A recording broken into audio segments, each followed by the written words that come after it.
All right, so here we are, Infosec Decoded, number 27, Darkside, starting with Kaitlyn with orders from the president.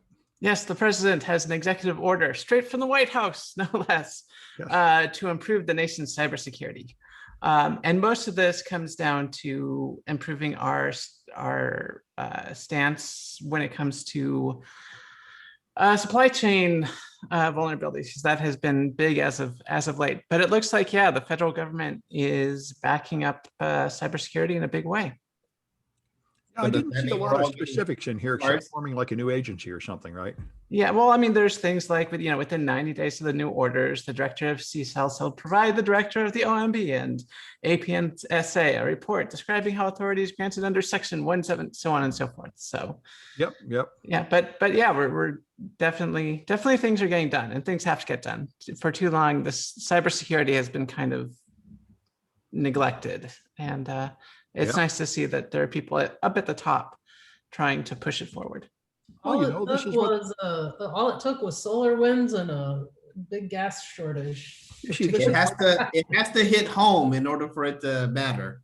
Yeah, this is what the hackers say. I remember years ago when LulzSec was out there, I went to RSA and Kevin Mandia was on the team, and he said, in a panel discussion, he said, well, nobody else is going to say it, so I will. LulzSec is the best thing that happened to us in years in cybersecurity. Yeah. Just imagine how serious they would get about it if they took out some other institutions that were beloved to Americans, like cable television or McDonald's. Oh man! Then we'll really get some traction. Well, I think hitting the gasoline pump is pretty serious. Yeah, following and on the heels of hitting the utilities. Well, yeah, but they didn't actually take down. Oh, that's right. Yeah. One in Texas, that wasn't a cyber attack. There was the water plant in Florida, and there have been other utility. Right. Yeah, but as I remember, those are things that almost happened but didn't happen. This thing where the price of gas really ran out for like a week, that gets people's attention. Yeah, I mean, and the thing is that most of the people causing problems are of course these criminal gangs. And if we just stop paying the money, paying off these ransoms. Well, that's what people say, but then when it's somebody you love, you no longer care about the long term. Yeah, but this is not the same thing as kidnapping. This is domestic terrorism. Wow. Or international terrorism most of the time, actually. I think you're going to have less luck taking away people's gasoline than you would taking away their guns. Anyway, or their tobacco. Yeah. Don't go there. Anyway, then we got Alan with this Frag attack, which sounds pretty awesome. Frag attack. It is the biggest development in Wi-Fi security in 20 years. That's how big it is. 12 different CVEs, 12 different major vulnerabilities affecting Wi-Fi. And it affects everything. WEP through WPA3. These are fundamental flaws in the Wi-Fi implementation, among other things. And there are fixes on the way, or in some cases already rolled out. But the researcher, Madi Vanoff, first learned of these or discovered these in some cases a year ago, and notified a number of vendors some 9 months ago. And it's taken this long to get everything rolled out, at least from some vendors. So, and with old hardware in particular, it's going to be a big problem. So this is going to continue for a long time to come. This will reverberate for many years. And a lot of these attacks are really profound and significant, and short of, say, a firmware update or an update to the operating system that somebody's using on their computer, these problems will persist. So it's a really massive, massive problem. But they say it's difficult to execute, so it's not a big immediate threat, really.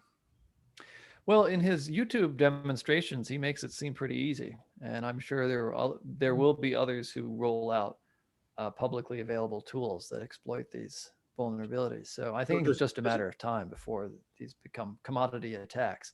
Now, of course, you do have to be local to the network and to your target machine.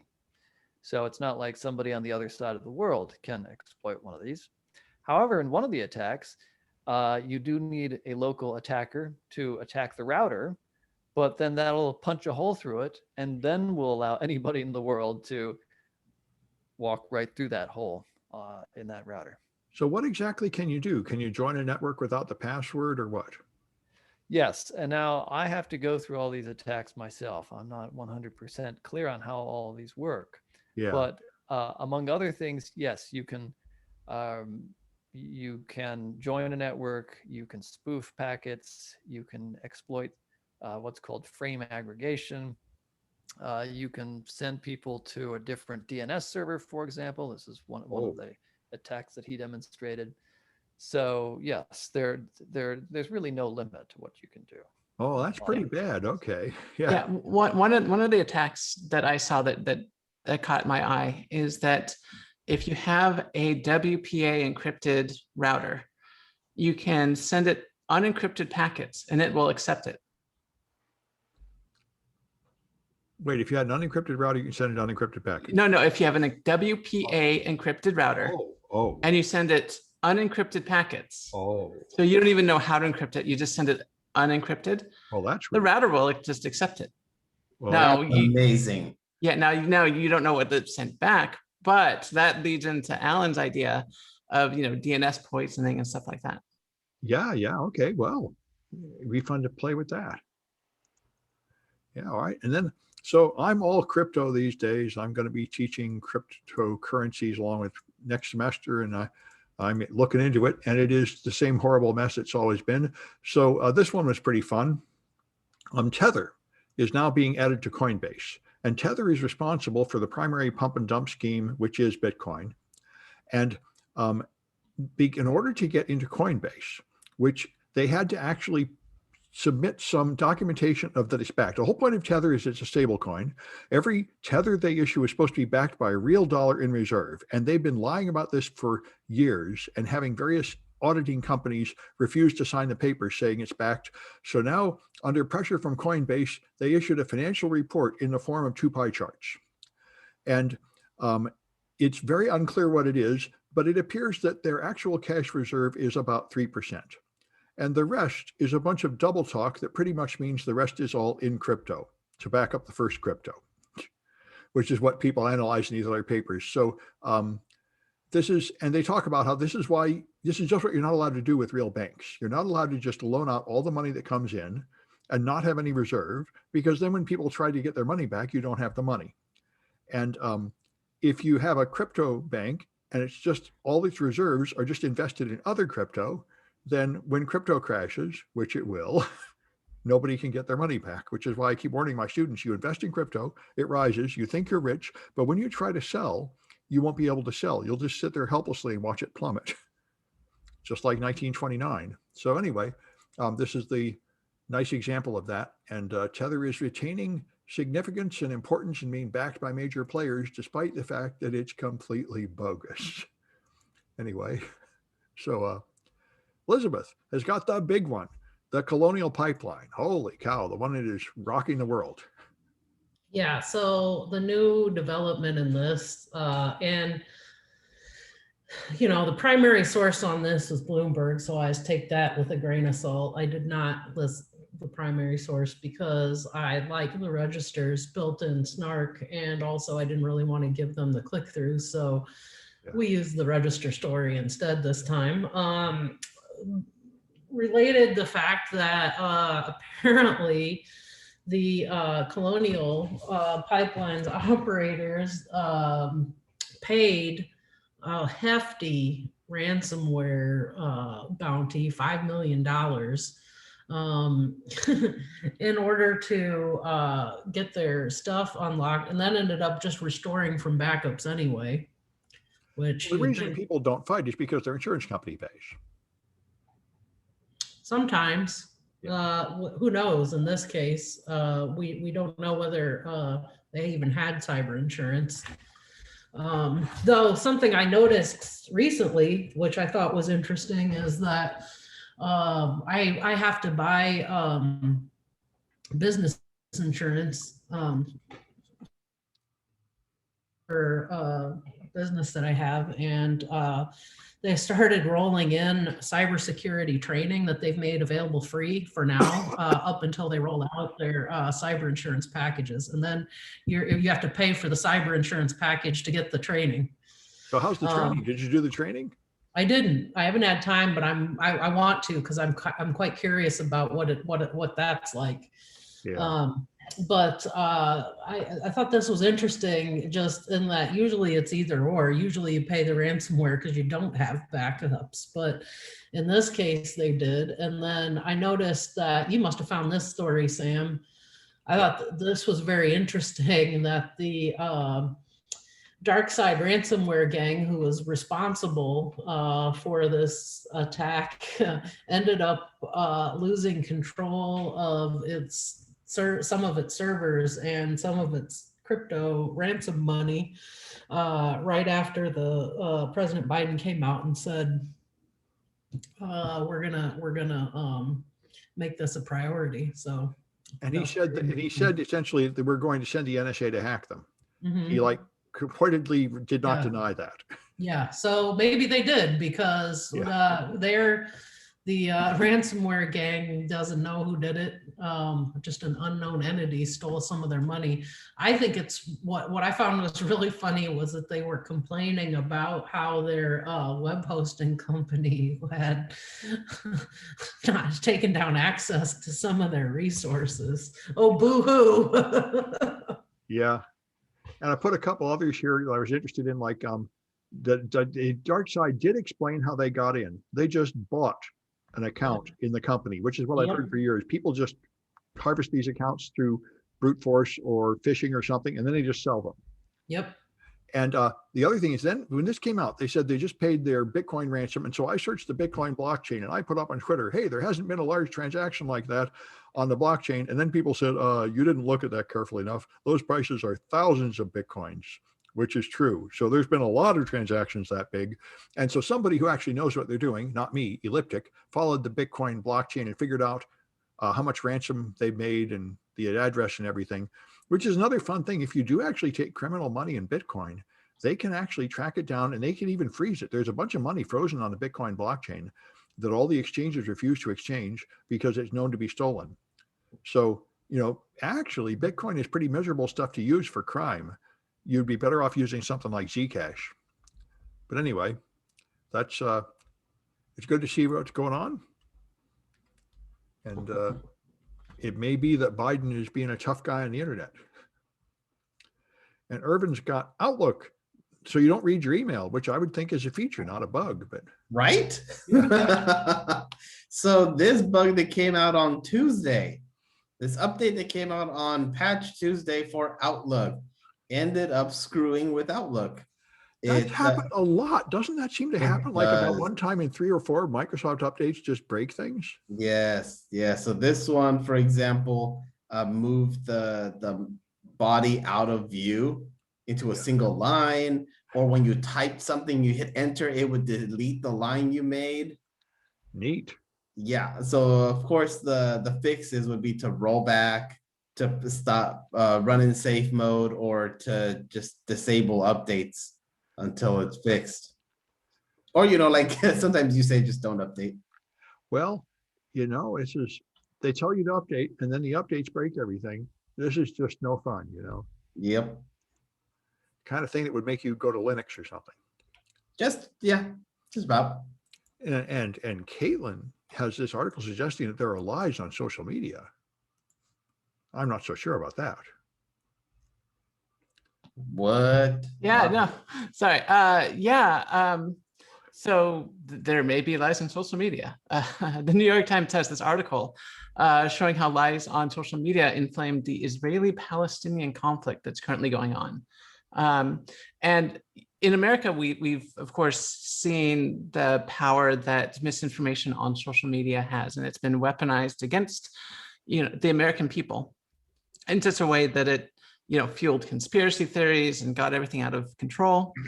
And I didn't even really think about what that kind of power could do to destabilize an already unstable situation.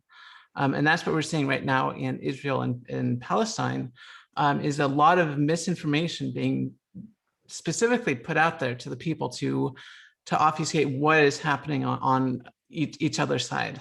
So you have like video clips saying, you know, this is happening right now. Isn't this horrible? But it was actually from like 2018, and so forth. And just lots of information being spread out. And now people are getting physically hurt, dying. I mean, this is really, misinformation is really dangerous. Yeah. Propaganda to pump up your side in a war.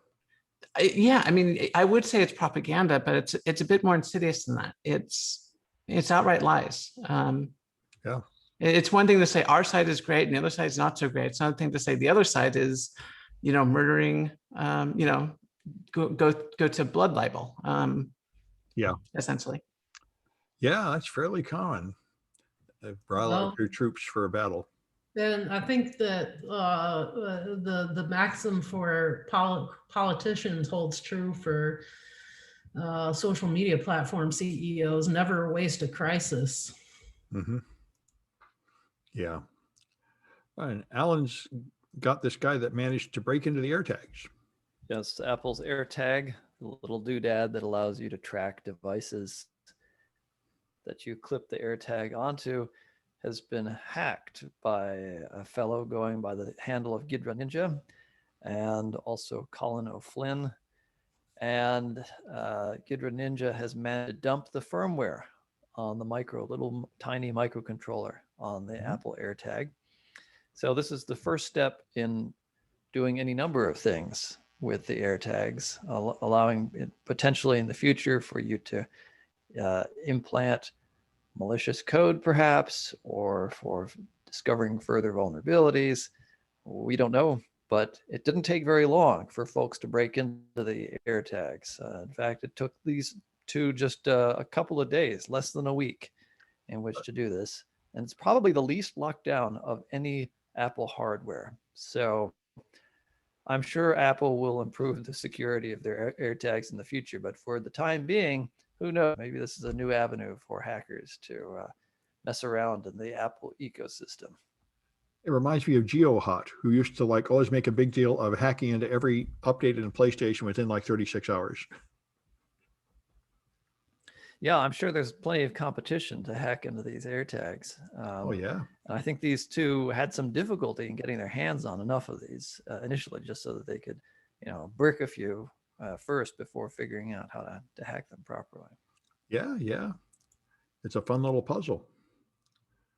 All right, and so then I've got NFT from some actress, Cara Delevingne, is creating an NFT of her vagina and selling it. And this, I think, is instructive for students, because the thing artists are saying, gee, NFTs lets us sell our art.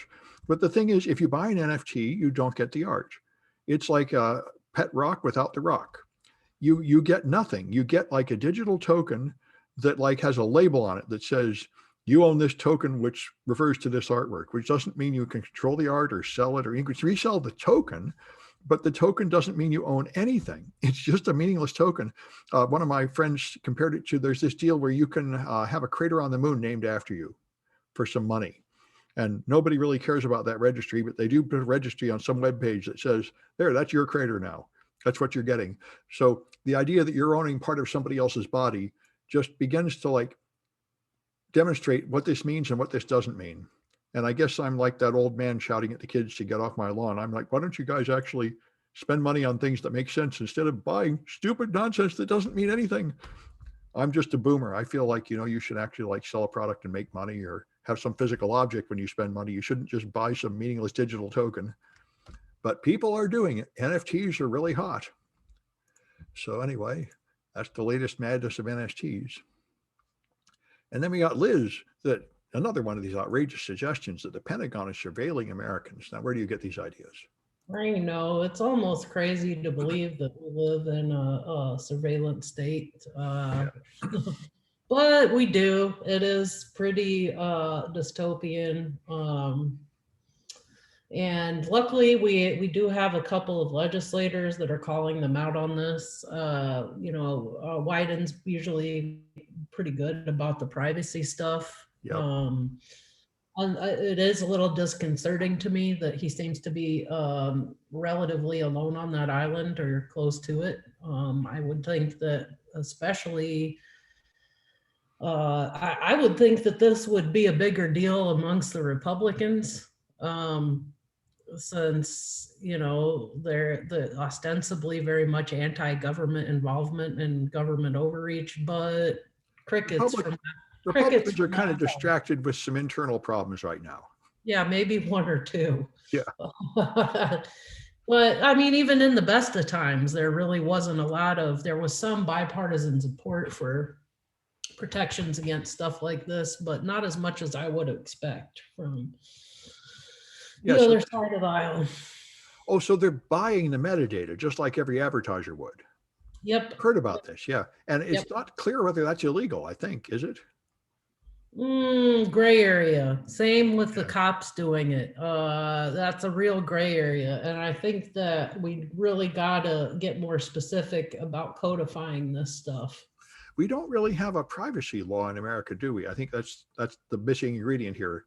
No, and we have the one here in California, but like the implementation has been pretty subpar, I think. Well, you know, there has been like another problem sort of sucking all the oxygen out of the room for a while. But that Yeah. seems to be pretty much over. Yeah, the ramifications certainly aren't. Yep. Well, anyway, then Irvin's got custom protocol handlers.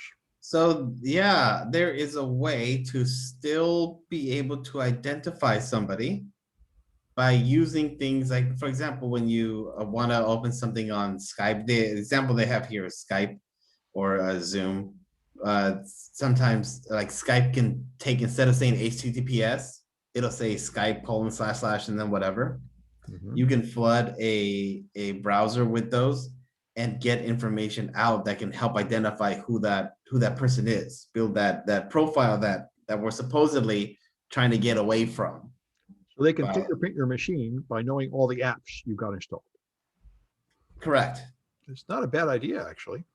Correct. So even if you're using different browsers, and even if you're using the Tor browser, there are still ways to ask, you know, the computer, what do you have, and be able to glean from that identity information, be able to tie many browsers together to one person. Yeah. So this is another way to make a super cookie so people Yes. can track you. Yeah. I don't Yes. think it's in use yet as far as anybody knows, but it certainly is possible. Right. Yeah. Well, that's a good one to know. I mean, the idea of hiding who you are on the internet and hiding what you do on the internet is all pretty much dismal hope. Unfortunately.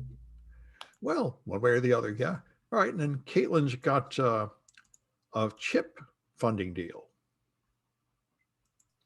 Yes. So one of the big issues, we sort of touched upon this earlier, is that the United States needs to start taking supply chain attacks very seriously. And one of the scariest supply chain attacks that could ever take place is, of course, a hardware supply chain attack, where things like the CPUs, the and the coprocessors in your computer suddenly contain malware on transistor to transistor level, and you can't get rid of it. You just have to throw away the whole machine, and everything's infected. And so there's a lot of money that's going to go into essentially subsidizing our own factories here in the United States, so that we can make sure that the products that we are producing do not contain Trojanized, hardware from other countries. This is a good thing. I've heard about that for a long time. Like they say, we really shouldn't have our stuff full of like Russian antivirus and Chinese chips, but there are no choice except Chinese chips. Exactly. Yeah, I mean, if you want to buy, like Intel has been trying to compete with what's that place? Not TMCR. AMD? What? AMD? Not AMD. AMD gets their chips produced by a Taiwanese. I forget their name.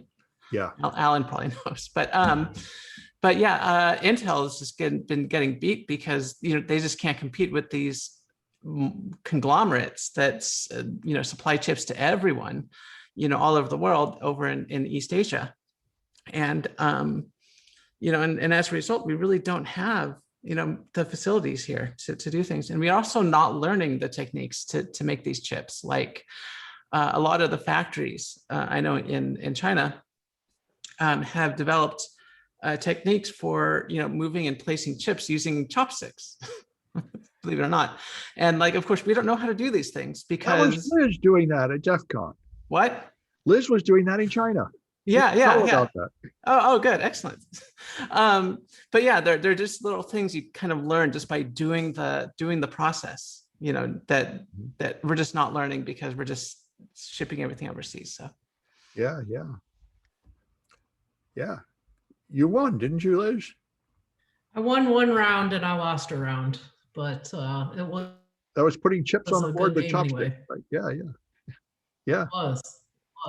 But this sounds like they haven't even passed the funding yet. And when they do, it's for research. So I guess it'll be like 5 or 10 years before we actually have any chips coming out of this.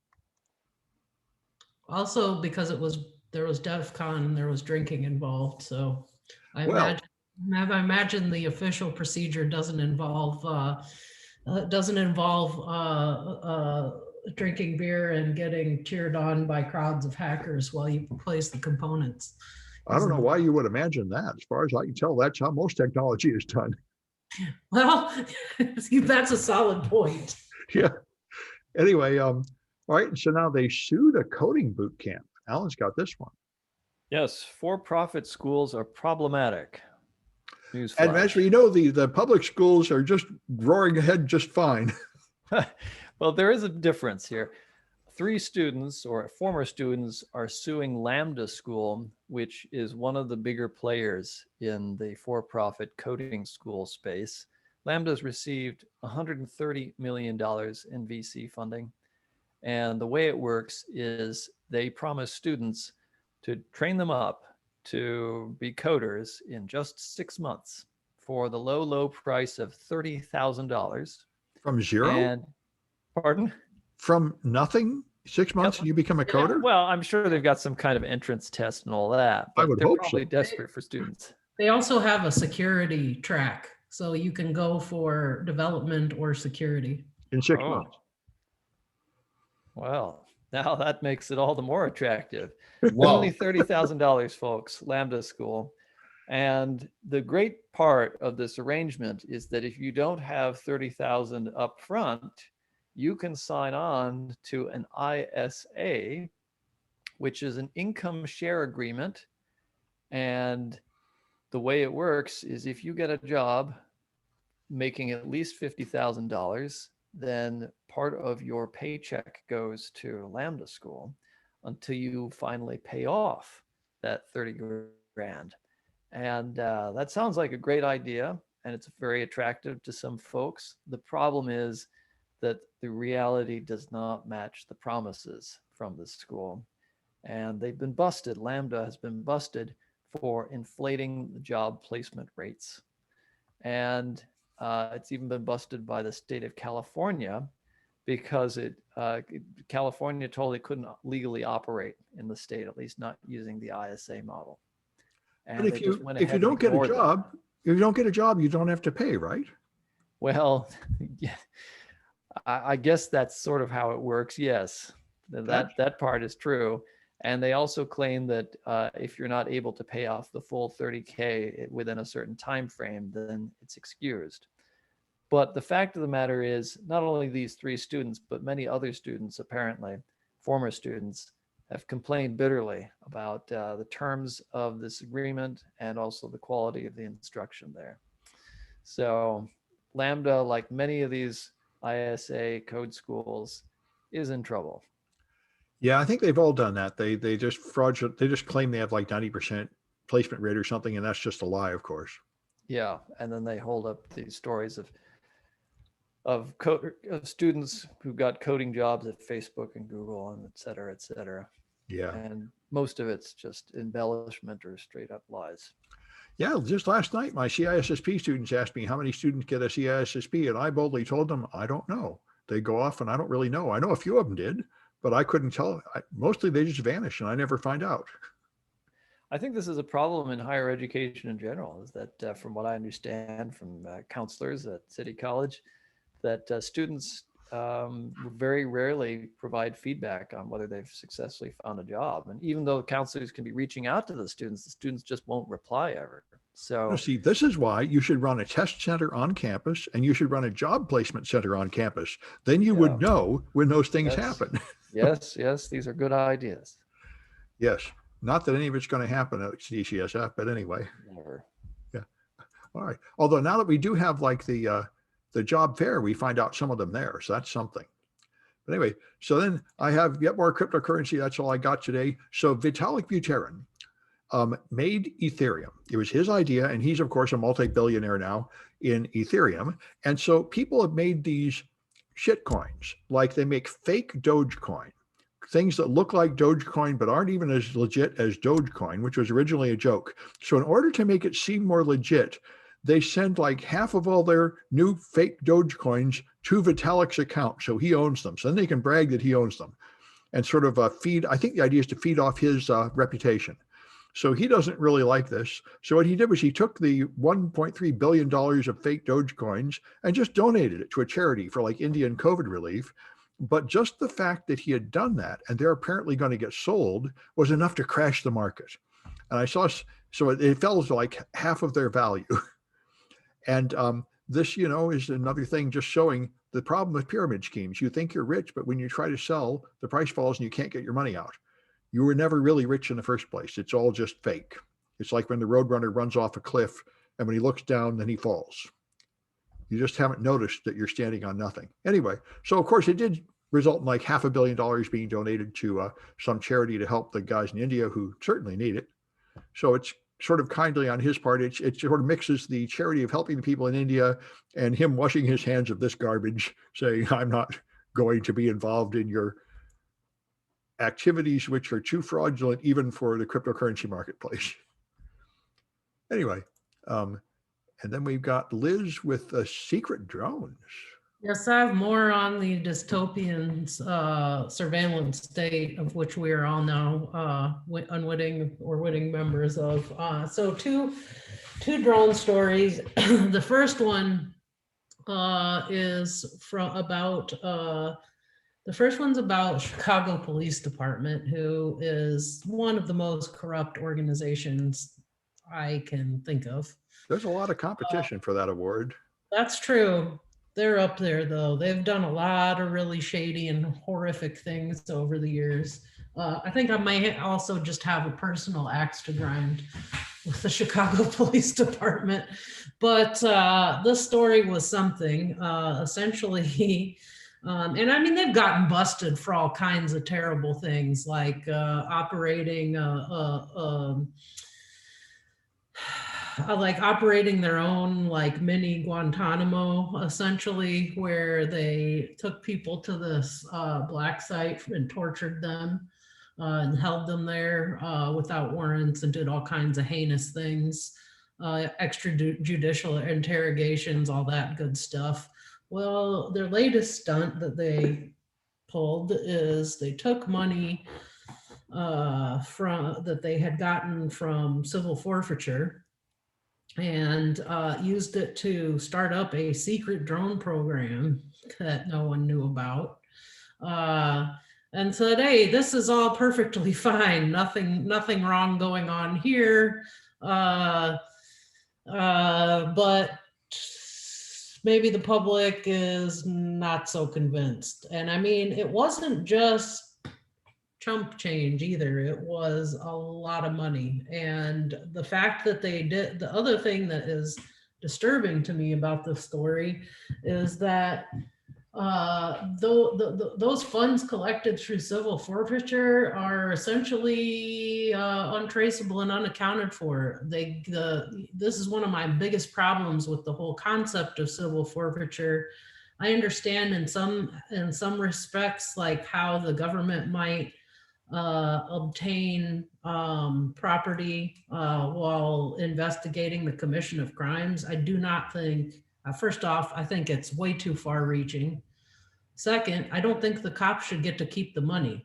That incentivizes a lot of corruption and bad behavior. It ought to go to some other agency or organization that does not have a horse in that race.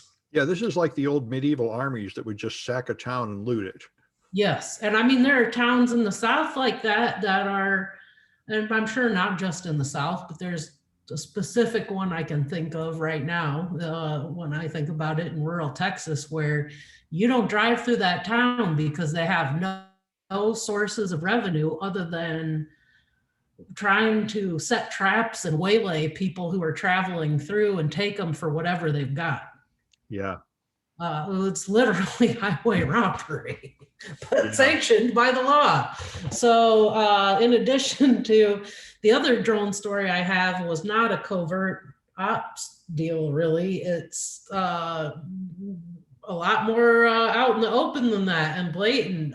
It's actually completely fully sanctioned. The DoD has started had started programs using drones for various unmanned flight purposes long ago. But what is interesting is that they have gotten to the point where they have made this really viable, and they now have developed a program called Skyborg. What a great name. It is a great name. It's a fantastic name. Using Spyborg, though I'm sure they'll use it for spying as well.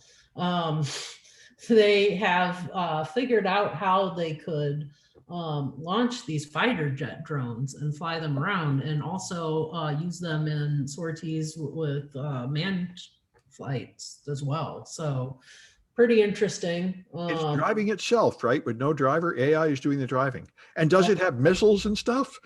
Yeah, they're going to put all kinds of crazy payloads on there. So this is totally the Terminator, right? It's a killing machine, but no human in the totally is. And I mean, and not just weapons of destruction, but also surveillance Yeah, well.